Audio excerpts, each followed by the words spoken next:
Mes chers amis, il y a quelques années, un ennemi de notre foi, passant devant la porte d'une église paroissiale, il lisait un appel lancé au public en faveur des vocations sacerdotales. À peine rentré chez lui, cet homme traduisait dans un article de journal la joie immense qu'il éprouvait à la pensée que l'Église catholique, désormais incapable de recruter son clergé, était frappée d'un coup dont elle ne se relèverait jamais. Non, mes amis, l'Église ne meurt pas. L'Église ne meurt pas parce qu'elle a les promesses de son fondateur. Les puissances de l'enfer ne prévaudront jamais contre elle, nous dit Jésus. Mais notre Seigneur ne lui a pas promis qu'elle obtiendrait partout et toujours un succès parfait dans ses entreprises apostoliques. À la grâce de Dieu qui ne fait jamais défaut doivent venir s'ajouter les efforts de l'activité humaine, toujours limités, sans parler des tracasseries et des persécutions. Le trop petit nombre des ouvriers de l'Évangile est l'un des principaux obstacles au progrès de la foi, en étendue comme en profondeur. C'est précisément le mal dont nous souffrons. Oui, mes amis, les prêtres manquent actuellement, et si un prompt remède n'est pas apporté à la situation présente, ils manqueront demain encore davantage. Et ce ne seront pas les assemblées dominicales sans prêtres qui arrangeront les choses. Je lisais dans un journal cette petite phrase qui fait souffrir tout bon chrétien. Les assemblées dominicales sans prêtres, mais aussi les funérailles et bientôt peut-être les baptêmes, les mariages, constituent un enjeu pour l'avenir de l'Église. Il semblerait que tout un clergé s'est habitué et s'habitue à cette situation, à cette nouvelle façon d'envisager l'Église de demain, en remettant toute responsabilité liturgique, pastorale ou autre entre les mains des laïcs. La tristesse est grande, car sans prêtre, plus de sacrements et pas de véritable Église. C'est pourquoi nous voyons de moins en moins des prêtres qui veulent se déplacer pour donner le sacrement des malades. La gravité du mal, la crise des vocations s'aggrave d'année en année.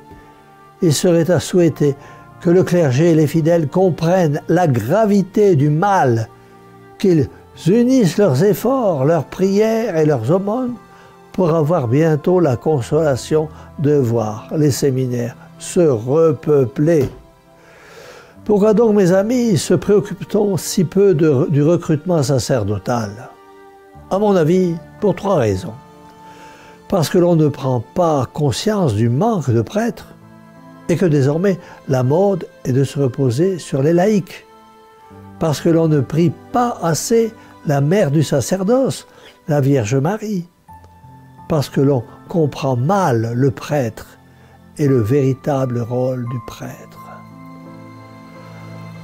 On entend trop souvent dire « le prêtre, mais c'est un homme comme les autres ». Oui et non. En recevant l'onction sacerdotale, le prêtre n'a pas cessé d'être homme et d'une façon engagée dans le ministère. Il a besoin, comme les autres, plus que les autres peut-être, à certaines heures de sympathie, d'encouragement et d'appui.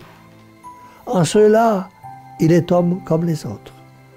Mais n'oublions pas que la consécration sacerdotale a fait de lui un autre Christ. Et dès lors, participant au pouvoir du Christ, il s'élève au-dessus de l'humanité, de toute la grandeur sublime de son sacerdoce. Mes amis, le prêtre, mais c'est à lui que vous devez les meilleurs moments de votre vie. C'est à lui que vous devez cette première communion. Le prêtre, c'est à lui que vous devez d'avoir retrouvé, à telle date de votre vie, la paix de votre conscience troublée par le péché. Le prêtre, c'est à lui que vous devez devoir vu partir pour l'autre vie, telle personne chère, en paix avec Dieu. Et c'est sur lui que vous comptez vous-même pour préparer le grand voyage de l'éternité. Ah mes amis, le prêtre, c'est lui qui vous montre le ciel, c'est lui qui vous ouvre le ciel. C'est pourquoi je vous demande aujourd'hui de prier beaucoup pour les vocations sacerdotales et religieuses. Mes amis, la très sainte Vierge le dit souvent, les temps sont très mauvais. L'Église manque de vocations saintes, fidèles et généreuses. Il faut donc beaucoup prier, beaucoup souffrir pour obtenir des ouvriers pour la moisson, pour l'immense moisson, car les âmes se perdent.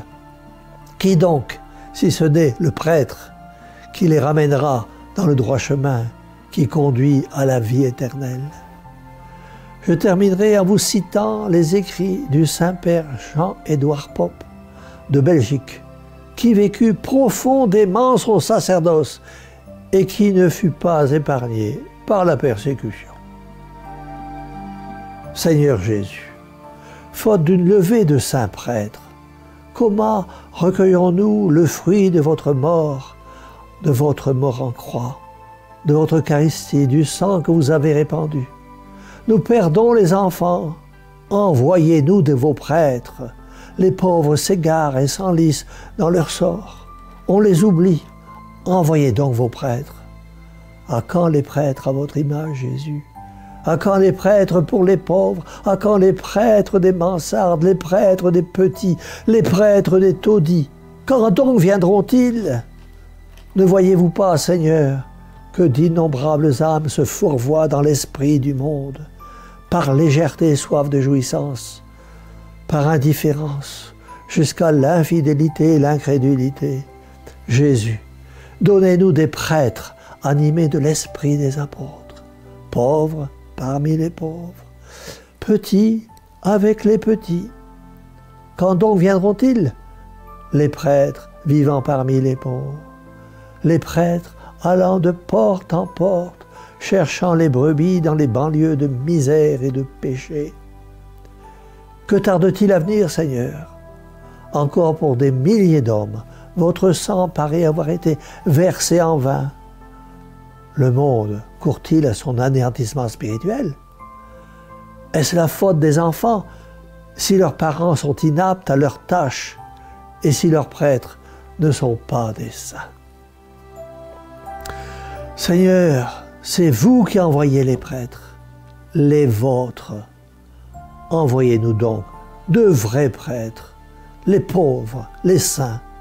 Si vous les envoyez, les petits pourront être sauvés, les innombrables pauvres trouveront abri dans votre amour, et vous les garderez saufs pour l'éternité. Souvenez-vous de vos souffrances, Jésus. Souvenez-vous de votre amour et de l'innocence de ces petits. Envoyez-nous vos prêtres. Mère, montrez que vous êtes notre mère, des prêtres, Jésus, de vrais prêtres. C'est pourquoi, tous ensemble, d'un seul cœur et d'une seule foi, nous dirons: Cœur douloureux et immaculé de Marie, sauvez-nous et donnez-nous de saints prêtres.